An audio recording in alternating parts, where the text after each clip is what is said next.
much for joining us. Just time for a quick recap of the week. And on Wednesday, it was International Women's Day. Or as I call it, International Women's Day. Hashtag feminism, hashtag feminism. And every year, the best way of gauging not just how far women have come, but perhaps how far they still have to go, is by watching powerful men around the world trip over their dicks talking about the day. And let's start with Vladimir Putin. Women give us life and perpetuate it in our children. We will do our utmost to surround our dear women with care and attention so that they can smile more often. Perfect. If there are two things that women love, it's being told to smile more and being surrounded. Come on, baby, you're such pretty gender when you smile. Give Vladimir a little twirl. But incredibly, Putin is actually a model of sensitivity next to the speech given by Brazilian President Michel Temer. Today, women participate strongly in the economy too. Nobody is more capable of pointing out changes in supermarket prices better than women. OK. He just reduced the economic contribution of half of Brazil's population to women be shopping, y'all. This year, though, I would argue there was no more spectacular celebration of International Women's Day than in San Antonio, Texas, where one local morning show host really gave it his all. Today it's International Women's Day, so hey, ladies, don't worry. It's your day. You can do whatever you want. And speaking of doing whatever you want, it's Workout Wednesday. It's time to get that bikini body just in time for summer. That's right, ladies. You can do whatever you want. Crunches, curls, maybe some light cardio. The point is, keep it tight. It's your day, but keep it tight. And believe me, he was just getting started. All right, so it's just me today. Kimberly's in traffic, but it's okay. It's International Women's Day, so she can do that today. This year, International Women's Day will come together with a day without women being on strike. So that's a good thing because, you know, when it comes down to it, that's where we all come from. What? That is a pretty limited understanding of human reproduction. I bet if you asked him to label a chart of the female anatomy, he'd probably just write "noise" across the top of it and call it a day.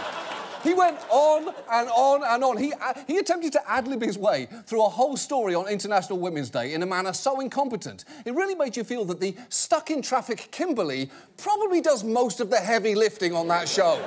And you know what? In that sense, I'm not sure that anyone this week managed to show better what a day without women is all about. Because, Kimberly, I don't know who you are or what you do, but I sure as shit know what happens when you're not there. And first thing tomorrow, you need to go into the office and ask for a fucking raise. So, for now, let's move on to the CIA. My employer. Shit! I wasn't supposed to say that. Oh, fuck, they're going to be so mad with me. The CIA had a difficult week.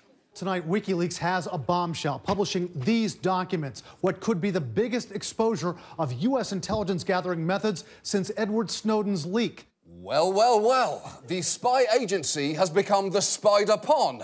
And you have to admit there is a certain satisfaction in seeing that. It's akin to going and shitting on the neighbourhood dog's lawn. How do you fucking like it? How do you like it now? And the documents initially sounded pretty alarming. According to WikiLeaks, the CIA explored the possibility of hacking into the software of modern cars. It can be accessed from outside and perhaps taken control of. And this can let you do a whole lot of things, from playing the music to taking control of the car entirely and crashing it if you want to assassinate somebody. Well, that escalated quickly. First, I'll make them listen to Coldplay, and then it's murder. But listen again to how that report characterized this news. According to WikiLeaks, the CIA explored the possibility of hacking into the software of modern cars.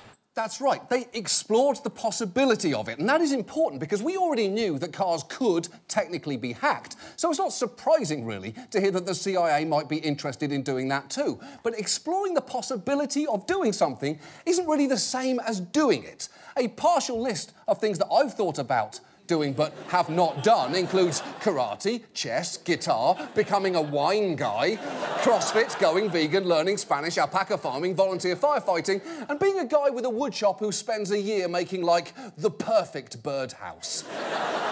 But the thing is, this story ate up a lot of media time this week, but the allegations were slightly less alarming than early coverage suggested. Take another one of the big claims. A program called Weeping Angel, which can remotely turn a Samsung TV anywhere in the world into a secret listening device. One CIA hacking operation called Weeping Angel. Weeping Angel. If you've got a Samsung TV, you think you're watching TV. Oh, honey, that thing is watching you. Okay, first, she should deliver all of the news. 19 dead in a blazing apartment fire, all of them children, girlfriend. But second, Weeping Angel sounds less like a spy program and more like a tactic your mom uses to keep you from masturbating. Look at the Weeping Angel, David. You did that, you made her cry. But still, you can't argue that the notion that the CIA can listen to anyone in the world through their Samsung TV is scary. But, again, if you read the documents, you'll find this program applies to Samsung TVs from 2012 and 2013, and the malware was installed via USB. So, presumably, the CIA needed to physically stick that into your TV. And even if that happened, experts advise that there's still actually a potential way to circumvent it. It's a little complicated, so I'll walk you through it. Step 1, unplug the TV, and that is it. End of steps. You're off the grid. But what is most important to keep in mind here regarding these revelations is the CIA, with some narrow exceptions, is barred from spying domestically. And unlike the Snowden leaks, there is nothing in these documents so far showing illegal surveillance of Americans, which is not to say there wasn't interesting stuff in there. For instance, Weeping Angel was just the beginning of the CIA's stupid code names. A range of CIA programs with code names like After Midnight and Brutal Kangaroo, all now in the hands of terrorists and foreign targets.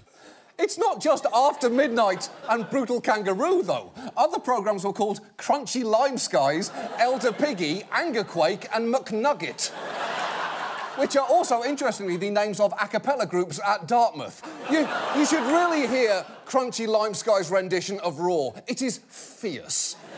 And look, I am not saying that these leaks are not a big deal. The mere fact that WikiLeaks obtains these documents at all is significant.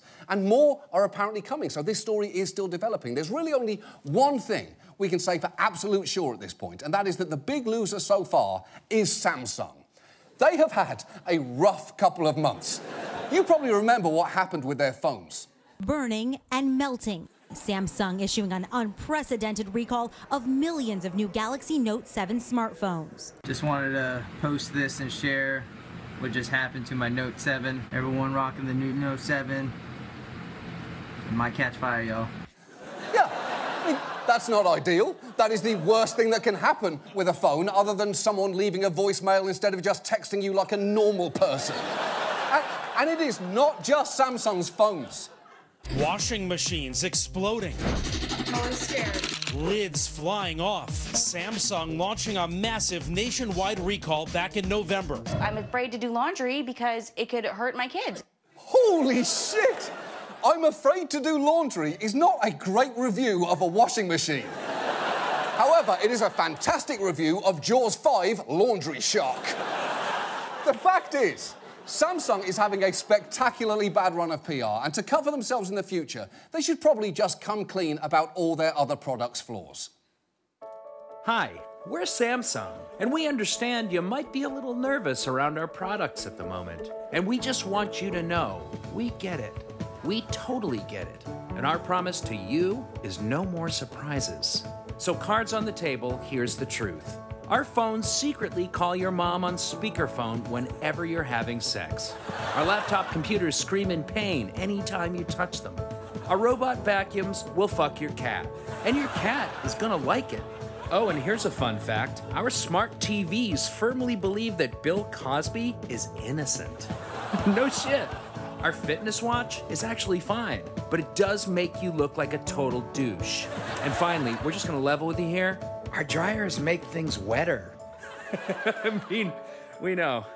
But the one promise we can absolutely make you is that none of our products will explode anymore. Shit. Okay, maybe the phones, I guess. But definitely not the... Oh, shit! No! Put the vacuum up. Put the Oh, my God! Oh, my God, it's on fire! The vacuum's on fire! How is it still moving? Fuck! Fuck! Is the watch okay? Tell me the watch is okay. You fucking tell me that watch is okay. no! Oh, God! Fuck me! The point is, our dryers, they are fine. Oh, fuck you! Ah, Samsung. Hey, at least our logo works, right? Ah, come on! Moving on. Tonight, for our main story, we're going to look at Obamacare. Basically, the opposite of this photo, which is more Obama don't give a fuck. 2 weeks ago, we devoted around 20 minutes to Republicans' efforts to repeal and replace that bill. And the reason we have to talk about it again tonight is this. Breaking news overnight. Republicans reveal their long-awaited replacement for Obamacare. House Republicans roll out a revamped health care plan. It is finally here. Oh, yes, the Republican plan to replace Obamacare is public. This is the American Health Care Act. Yes, it's finally here, the American Health Care Act. You may not have wanted it, it looks awful, but it's here anyway. Try and think of it as the legislative equivalent of Pirates of the Caribbean 5, The Curse of Johnny Depp getting divorced and needing the money. And as will be the case with that movie, the early reviews of this thing have been rough. This thing is probably dead on arrival. Conservatives hate their bill. I promise you, Obamacare Light, dead on arrival. It seems dead on arrival. It's dead on arrival. They're calling it a stinking pile of garbage. They're calling it dead on. They're calling it dead on arrival. Yes, much like the life behind Melania Trump's eyes. The AHCA looked dead by the time it was introduced in Washington. And there is no doubt the bill got enemies quickly. The American Medical Association, the American Hospital Association, the American Nurses Association, and the AARP all immediately came out against it. And even people you would presume would be happy about the repeal were not exactly thrilled. Let me show you what was the front page of Breitbart this morning. FreedomWorks opposes Speaker Ryan's Obamacare 2.0 plan. And I don't think, Selena, they mean that in a nice way. Yeah, I don't think they do either.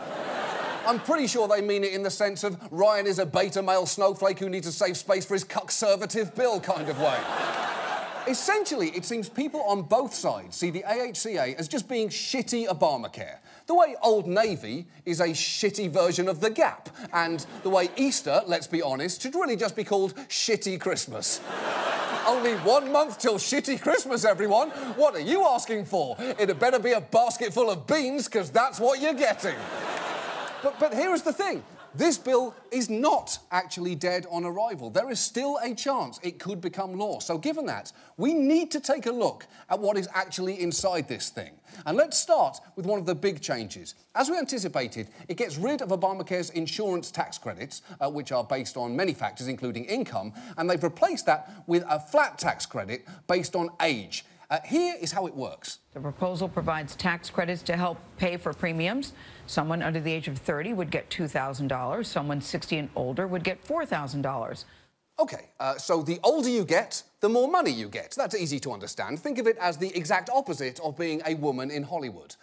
Now, as we discussed 2 weeks ago, the key question here is, do the size of those credits sufficiently cover the actual cost of health insurance, or are you left, like a middle-aged man in a thong, horrifically undercovered? And to help answer that question... I'm sorry, can we just take that down? Thank you, that's much better. To help answer that question, the Kaiser Family Foundation made a tool showing you how you might be impacted by this new bill, based on your age, income and location. It's like a choose-your-own-adventure game for a very specific type of child. If your kid likes Caillou, he will love this interactive map of tax credits from the Kaiser Family Foundation. So let's say you live in Woodward County, Oklahoma. You're 60 years old and you earn, say, $50,000 a year. Under Obamacare, you'd get $13,350 towards insurance. But under the new bill, that will drop down to just $4,000. That is over 2/3 less.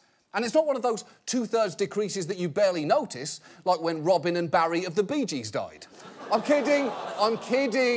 Barry is fine, Robin and Morris are dead. Or are they? Or are they? The point is, they are. Although, to be fair, I have no idea, you don't either, and I don't see either one of us Googling it anytime soon.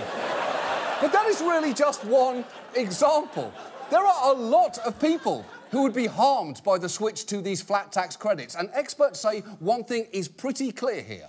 Those who are lower income would be particularly hurt. And that is before we even get into Medicaid, the program that largely provides health care to poor and disabled Americans, because that is where this bill gets really vicious. And you know the changes to Medicaid are rough, just from how creepily enthusiastic Paul Ryan sounds talking about them. Let me just describe exactly what this bill does for conservatives. This is why I'm so excited about it, and this is why I think people need to see the forest through the trees. We are defederalizing an entitlement, block granting it back to the states, and capping its growth rate. That's never been done before. He is rock hard talking about that. Somehow you can actually hear his erection during that. And if you don't know what he's talking about, that just sounds like a benign pile of words. But when he says defederalising, block granting and capping, what that means in layman's terms is cutting the living shit out of Medicaid. According to one analysis, the plan would cut at least $370 billion in federal funding for Medicaid over the next 10 years. Now, what that means is that states would have to make up that gap to maintain current levels of coverage, which for many of them will be next to impossible. So when they don't, millions of the poorest Americans will lose coverage. Millions. And I literally just heard Ryan getting another erection when I said those words. And when you combine that with the insufficient tax credits, an estimated 6 to 15 million people are projected to lose insurance. But to hear Republicans like Jason Chaffetz tell it, there's an easy solution. You know what? Americans have choices, and they've got to make a choice. And so maybe rather than getting that new iPhone that they just love and they want to go spend hundreds of dollars on that, maybe they should invest in their own health care. That is complete bullshit. And it's frankly a little hard to take a lecture on making good choices from a man who presumably entered a barbershop and said, "Give me the wet poodle pubes." Make it look like this photo I took. The truth is, if insurance cost as much as an iPhone, we wouldn't even be having this debate. People are going to be hurt by this bill. And those hit the hardest, who stand to lose $5,000 or more under the new plan, are, ironically, a group that voted for Trump by a huge margin, which is pretty frustrating. It's like if the people of Pompeii voted for the volcano. Oh, I know you get to define your own self-interest, but I wish you hadn't voted for that volcano. So look, if this bill is bad for older Americans, poor Americans and many Trump supporters, and all these groups oppose it, who exactly is it for?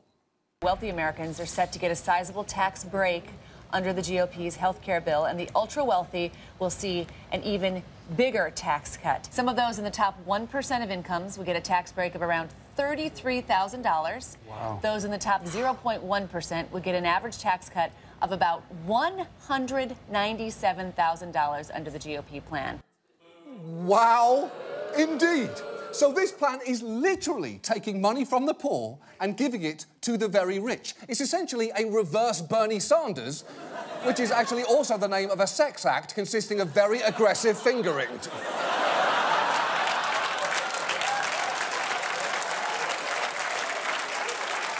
And it is not just liberals uncomfortable with this idea. This week, Paul Ryan paid a visit to Tucker Carlson's second chance attempt at his own TV news show with Tucker Carlson and found himself under attack. Kind of a hard sell to say, yeah, we're going to repeal Obamacare, but we're going to send more money to the people who've already gotten the richest over the last 10 years. I mean, that's what this does, no?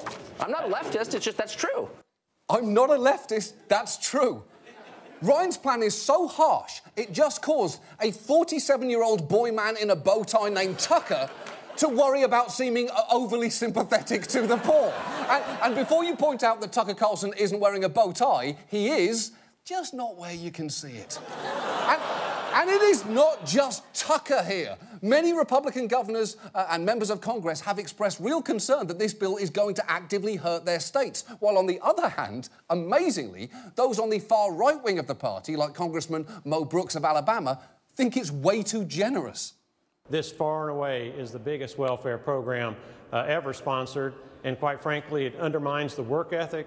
It increases greater reliance on welfare from the federal government. Ultimately, it's going to result in the demise of our country, or at least contribute to our debilitating insolvency and bankruptcy.